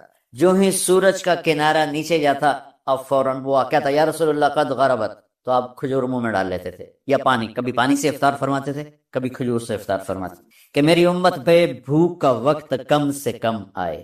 آج کل جو یہ ہمارے افطاری کے اوقات ہیں نا، یہ سورج ڈوبنے کے بھی 2-2.5 منٹ بعد کے ہیں کہ احتیاطاً، ٹھیک ہے چلو احتیاط کر لو کوئی مسئلہ نہیں، لیکن اصل ہے ادھر چونکہ اب سورج ہمیں نظر ہی نہیں آتا ہے، اس طرح ہم گھرے ہوئے ہیں شہروں میں، دیہاتوں میں بھی اب اس طرح کا ماحول ہے کہ وہ نظر نہیں آتا ہے، تو بہتر کیا ادھر سورج غائب ہو ادھر لقمہ منہ میں جائے۔ لیکن یہ تب ہے جب آپ نظر آ رہا ہو۔ اب جب آپ یہاں بیٹھے ہو حسنین میں تو یہاں تو کوئی سورج نظر نہیں آئے گا، یہاں تو منار ہی نظر آئے گا، تو لہٰذا احتیاط ٹھیک۔ ہمارے اہل حدیث بھائی وہ 2 منٹ پہلے ہم سے افطار کرتے ہیں، وہ بڑی اچھی بات ہے کہ سورج کے غروب ہونے کا جو اصل وقت ہے اس کے ساتھ ہی افطار کرنا۔ اور سحری میں ایک واقعہ سناتا ہوں، آپ سحری کھا رہے تھے، بکرے کی سری پکی ہوئی تھی، تو مولا علی رضی اللہ تعالیٰ عنہ اور عرباض بن ساریہ رضی اللہ تعالیٰ عنہ آپ کے ساتھ کھانا کھا رہے تھے، تو حضرت بلال ہے یا رسول اللہ وقت ختم ہو گیا ہے، میں اذان دینے جا رہا ہوں، آپ برائے مہربانی کھانا پینا بند کریں، اور یہ کہہ کر چلے گئے۔ چھت، ایک انصاری عورت تھی، اس کے گھر کی چھت پہ چڑھ کے اذان دیتے تھے، چڑھنے لگے تو پھر واپس آئے کہ دیکھوں اللہ کے نبی نے کھانا چھوڑ دیا یا نہیں، آگے دیکھا تو وہ کھا رہے تھے، انہوں نے کہا یا رسول اللہ واللہ لقد اصبحت، یا رسول اللہ اللہ کی قسم سحری کا وقت ختم ہو گیا، صبح ہو گئی۔ تو آپ نے ہاتھ پیچھے کر لیا، کہہ رہے تیرا بھلا ہو بلال، ابھی وقت باقی تھا، تیرے قسم کھانے پر اللہ نے اس کو پہلے نکال دیا کہ تیری قسم کہیں چھوٹی نہ پڑ گئے۔ تو حضرت علی نے فرمایا کہ اگر بلال قسم نہ کھاتے تو جب تک میرے نبی کھاتے رہتے صبح صادق نہیں ہونی تھی۔ اور رات کو تراویح کا جو سجدہ ہے 1500 نیکی، 1500 کچھ لوگ 8 پڑھتے ہیں، ان کے پاس بھی دلیل ہے، کوئی بات نہیں، ٹھیک ہے۔ ہم 20 پڑھتے ہیں تو ہمارے پاس بھی صحابہ کی دلیل ہے، ٹھیک ہے۔ لیکن بھائیو 8 سے 10 کر دینا کوئی منع نہیں، 8 کو 12 کر دینا کوئی منع نہیں۔ صحابہ کے دور میں جب اللہ کے نبی تشریف لے گئے تھے دنیا سے، تو مکے والے کیا کرتے تھے؟ 4 تراویح، یہ جو ہم 4 تراویح کے بعد بیٹھتے ہیں نا، ترویحہ آرام کرنا، تراویح کا نام بعد میں پڑا، اس کا صحابہ کے دور میں اس کا نام ہے قیام اللیل، قیام، رات کا قیام، جیسے حرم میں آخری 10 دن میں ہوتا ہے قیام اللیل۔ تراویح اس کا نام پڑا بعد میں، اللہ کے نبی کے بعد۔ مکے والوں نے کیا کیا کہ وہ 4 تراویح پڑھتے تھے اور پھر ایک طواف کرتے تھے، تو بشاشت بھی آ جاتی تھی اور طواف بھی چھوٹا سا ہوتا تھا، مجمع بھی تھوڑا سا ہوتا تھا۔ 80s میں گیا تو تھوڑا سا مجمع ہوتا تھا، 5-7 منٹ میں طواف ہو جاتا تھا۔ تو طواف کرتے پھر 4 تراویح پڑھتے، پھر طواف کرتے پھر 4 تراویح پڑھتے، تو اس طرح کرتے کرتے کرتے کرتے ان کی سحری کا وقت ہو جاتا، جا کے سحری کھاتے، فجر پڑھتے، اشراق پڑھتے، پھر آرام کرتے۔ مدینے والوں نے سوچا کہ ادھر ہر 4 تراویح کے بعد سجدہ کرتا، طواف کر دیں، ہوں ابا کی کریے؟ ان کا ہم ڈبل تراویح پڑھیں گے، تو انہوں نے 40 رکعت سے شروع کر دیا۔ تو رات کی نماز میں کوئی ایسی پابندی نہیں کہ اس کے اوپر نہیں پڑھ سکتے۔ قیام اللیل مثنا و مثنا، رات کی نماز 2 رکعت ہے، اور جب ختم کرنا چاہو تو ایک وتر کے ساتھ اسے ختم کر دو۔ تو مدینے والے 40 تراویح پڑھتے تھے۔ شیخ عطیہ سالم رحمۃ اللہ علیہ مدینہ کے بہت بڑی ہستی تھے، اور ان کا مسجد نبوی کے اندر درس ہوتا تھا، اور مجھے ان سے فائدہ اٹھانے کا موقع ملا کہ میں جب حج پہ جاتا تھا پہلے جب، تو 1 مہینہ تقریباً مدینے میں قیام ہوتا تھا، تو روز میں ان کے درس میں جا کے بیٹھتا تھا۔ جب کہیں میرا کوئی بیان طے نہ ہوتا تھا تو وہ علم کا ایک بہتا ہوا دریا تھے، اللہ ان کے درجے بلند فرمائے، اور بہت عجب خزانے ان سے ملے جھولی بھرنے کے لیے۔ انہوں نے کتاب لکھی ہے صلاۃ التراویح، تراویح کی نماز۔ کس بات پہ لکھی ہے؟ فرمانے لگے کہ میں دیکھتا ہوں 8 تراویح پڑھنے کے بعد بہت سے لوگ پیچھے جا کے بیٹھ جاتے ہیں، اور یہ نادان لوگ ہیں جو 8 تراویح پڑھ کر پیچھے جا کے بیٹھ جاتے ہیں۔ میں ان کے لیے یہ کتاب لکھ رہا ہوں کہ بے شک یہ بھی روایت ہے 8 تراویح کی اور 20 کی بھی، اور اس کی کوئی ایسی پابندی نہیں کہ 8 کے بعد پڑھنی کوئی نہیں، میں جتی چاہ کے دوڑے جانے میں، میں مغروب پتہ نہیں کوئی نہ پڑھ آ گیا۔ یہ قیام اللیل یہ بندگی کی رات ہیں، یہ بندگی کی راتیں ہیں، یہ عبادت کی راتیں ہیں۔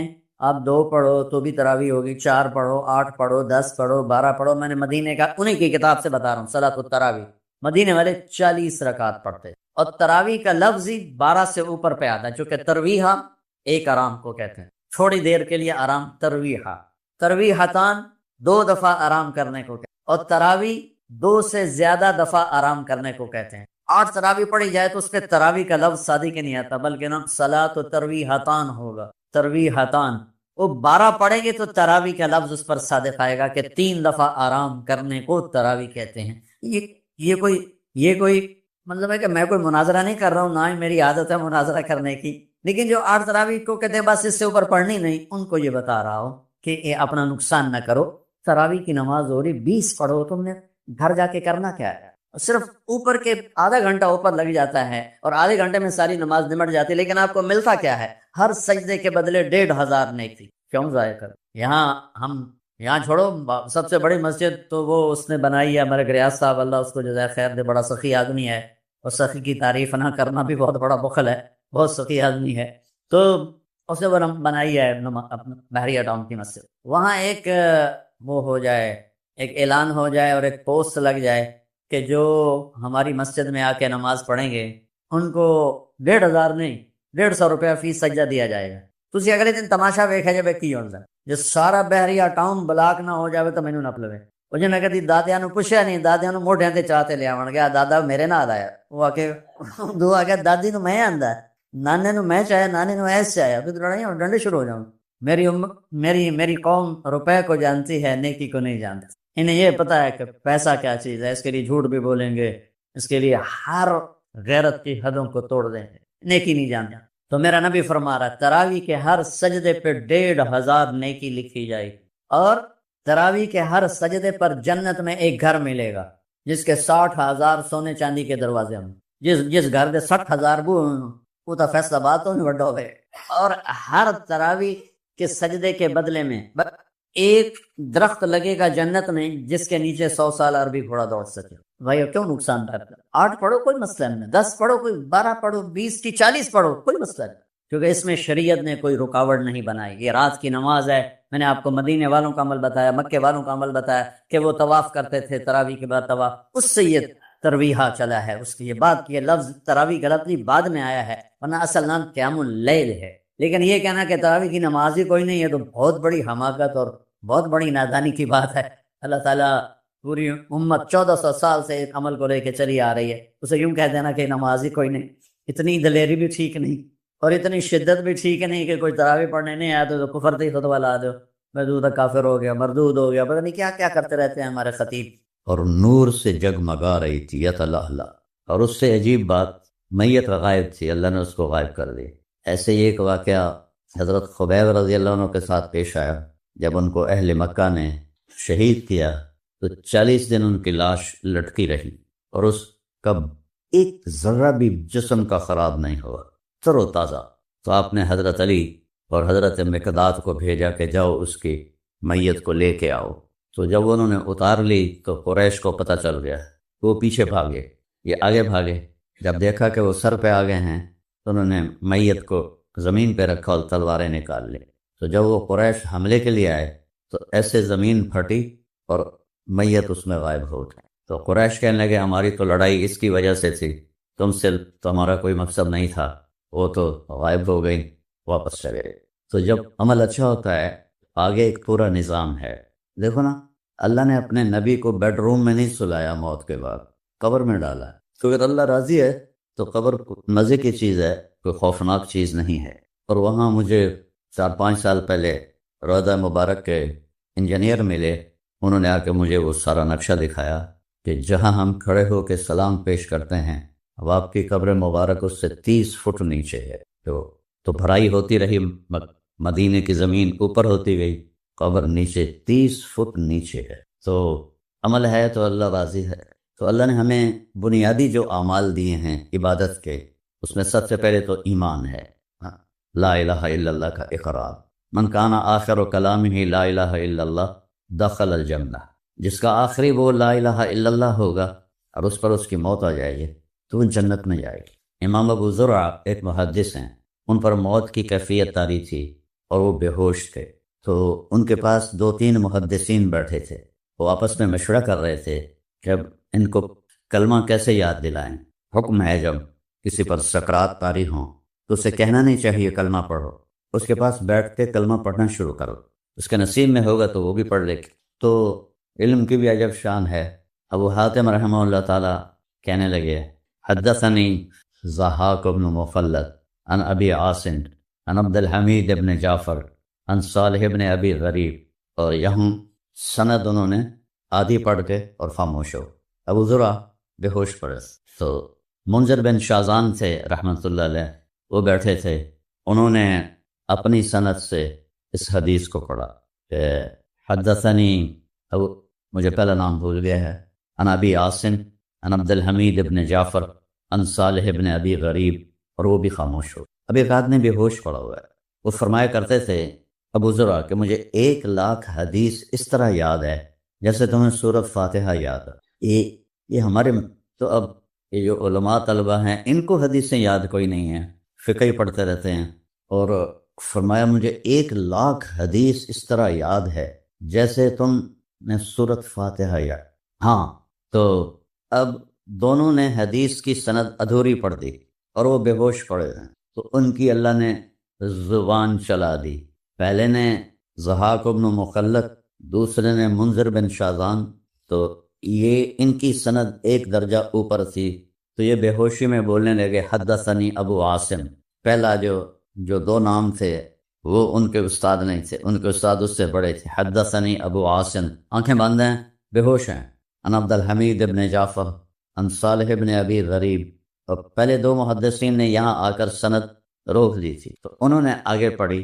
عن معاذ ابن جبل رضی اللہ تعالی عنہ قال قال رسول اللہ صلی اللہ علیہ وسلم من کان آخر کلامہ لا الہ الا اللہ دخل الجنہ. اور موت آ گئی. ادھر کلمہ پڑھا، حدیث بیان کی پوری سند کے ساتھ، اور موت آ گئی۔ تو سب سے پہلی دولت ہے لا الہ الا اللہ محمد رسول اللہ کی گواہی دینا۔ یہ اگر نہیں ہے تو کوئی عمل قبول نہیں ہے۔ پھر اس کے بعد ہے الصلاۃ، اس کے بعد ہے روزہ، اس کے بعد ہے زکوٰۃ، اس کے بعد ہے حج۔ اللہ کے نبی نے روزے کو جس طرح بیان فرمایا ایسے کسی عمل کو بیان نہیں فرمایا۔ جس طرح آپ نے روزے کو پیش کیا ایسے کسی عمل کو پیش نہیں۔ آپ ممبر پہ کھڑے ہوئے اور ایک دم کہا ماذا یستقبلکم وماذا تستقبلون، وہ کون آ رہا ہے، تم کس کے سامنے جا رہے ہو؟ تو وہ سارے پیچھے دیکھنے لگے، ادھر دیکھنے لگے، وہاں تو کچھ بھی نہیں تھا۔ پھر آپ نے کہا ماذا یستقبلکم وماذا تستقبلون، وہ کون آ رہا ہے، تم کس کے سامنے جا رہے ہو؟ پھر سب نے نظریں گھمائیں، کچھ بھی نظر نہیں آیا۔ پھر تیسری دفعہ پھر آپ نے فرمایا ماذا یستقبلکم وماذا تستقبلون، کون آ رہا ہے، کس کے سامنے جا رہے ہو؟ تو حضرت عمر رضی اللہ عنہ کھڑے ہو گئے، یا رسول اللہ عدو حضر، کوئی دشمن آ گیا ہے جو آپ کو اللہ نے دکھا دیا ہے کہ وہ حملہ کے لیے آ رہا ہے تو ہم تیاری کریں؟ آپ نے فرمایا نہیں۔ تو پھر وہ کہنے لگے اوحی نزل، کیا وحی آئی ہے؟ آپ نے کہا نہیں۔ تو حضرت عمر نے پوچھا پھر کون آ رہا ہے؟ تو آپ نے فرمایا قد جاءکم رمضان، رمضان کا مہینہ آ گیا ہے۔ اس خوبصورتی کے ساتھ اور اتنی اس کی عظمت کو بڑھا کے جیسے آپ نے روزے کو بیان کیا اتنا کسی عمل کو نہیں بیان کیا۔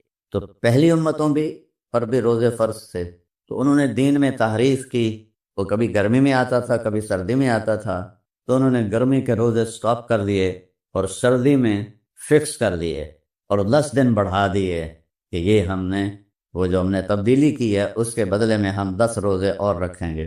وہ 40 روزے رکھتے تھے، اور ان کا روزہ تھا افطاری سے افطاری، سحری کوئی نہیں، جو افطاری میں کھا لیا اور پھر کل افطاری۔ ان پہ تراویح کی نماز کوئی نہیں، کہ وہ اپنی کتاب کے حافظ نہیں تھے۔ یہ واحد کتاب ہے قرآن، جس کو 7 سال کا بچہ بھی یاد کر لیتا ہے اور 70 سال کا بوڑھا بھی یاد کر لیتا ہے، اور بغیر سمجھے یاد کی جانے والی کتاب دنیا میں ایک ہے، وہ قرآن ہے۔ ہمارے بچوں کو تو کچھ پتہ نہیں ہوتا وہ کیا پڑھ رہے ہیں، آج کے عرب بچوں کو بھی کچھ پتہ نہیں ہوتا، چونکہ ان کے ہاں سے وہ جو اصل عربی ہے وہ مٹ گئی ہے۔ تو ایک ایسی کتاب جو 30 پارے ہیں اور 6000 سے اوپر اس کی آیات ہیں، ان کو اس طرح یاد کرنا کہ زیر زبر کی غلطی نہ آئے۔ اور رائمنڈ میں جب میں پڑھتا تھا تو حفظ کا بھی شعبہ تھا، تو جو بچہ حافظ ہو جاتا تھا اس کا یہ امتحان ہوتا تھا کہ ایک دن میں پورا قرآن سنائے گا اور کوئی غلطی نہیں آئے گی، پھر اس کو حفظ کی سند ملتی تھی۔ اگر وہ ایک دن میں نہ پورا کر سکا یا ایک دن میں پورا کیا ایک غلطی بھی آ گئی تو اس کو سند نہیں ملتی۔ اس طرح سنائے کہ پورے قرآن میں ایک غلطی زیر غلط کی نہ ہو، یہ صرف قرآن ہے۔ قرآن کے علاوہ دنیا میں کوئی کتاب ایسی نہیں جو اس طرح یاد کی جائے، بغیر سمجھے یاد کی جائے، کسی لفظ کے مطلب کا پتہ ہی کوئی نہیں ہے اور وہ اس کو یاد کر رہا ہے۔ تو پہلی امتیں اپنی کتاب کی حافظ نہیں ہوتی تھیں، لہذا ان میں تراویح کی نماز ہو ہی نہیں سکتی تھی، صرف نبی کو کتاب یاد ہوتی تھی، باقی کسی کو یاد نہیں ہوتی۔ اور ہمارا بچہ بھی حافظ، بوڑھا بھی حافظ، سندھی بھی، پنجابی بھی، پٹھان بھی، بلوچ بھی، سب اللہ نے وَلَقَدْ يَسَّرْنَا الْقُرْآنَ لِلذِّكْرِ فَهَلْ مِن مُدَّكِرٍ، اس کے 2 مطلب ہیں کہ ہم نے قرآن کو آسان کر دیا، کوئی یاد کرنا چاہے آسان کر لے، ہم نے قرآن کو نصیحت کے لیے آسان کر دیا، کوئی اس سے نصیحت لینا چاہے تو بالکل آسان ہے، مشکل نہیں ہے۔ تو ہمیں رات کو تراویح کی نماز ملی اور ہمیں سحری اور افطاری ملی۔ شروع میں 3 روزے 2 ہجری میں روزہ فرض ہوا شعبان کے بعد، تو روزہ ایسے ہی فرض ہوا جیسے بنی اسرائیل پر تھا، افطاری سے افطاری۔ اور روزہ کیسے شروع ہوتا تھا؟ افطاری کھا کے اگر آنکھ لگ گئی 1 منٹ کے لیے تو اگلا روزہ شروع ہو جاتا تھا۔ تو ایک صحابی ہیں قیس بن سرمہ رضی اللہ تعالیٰ عنہ، یہ اونٹ چراتے تھے، تو کافی مشقت کا کام ہے، تو اونٹ چرا کے واپس آئے تو بیوی سے پوچھا کوئی افطاری کا سامان ہے گھر میں؟ کہنے لگے کچھ بھی نہیں ہے، تم بیٹھو میں پڑوسیوں سے کچھ مانگ کے آتی ہوں۔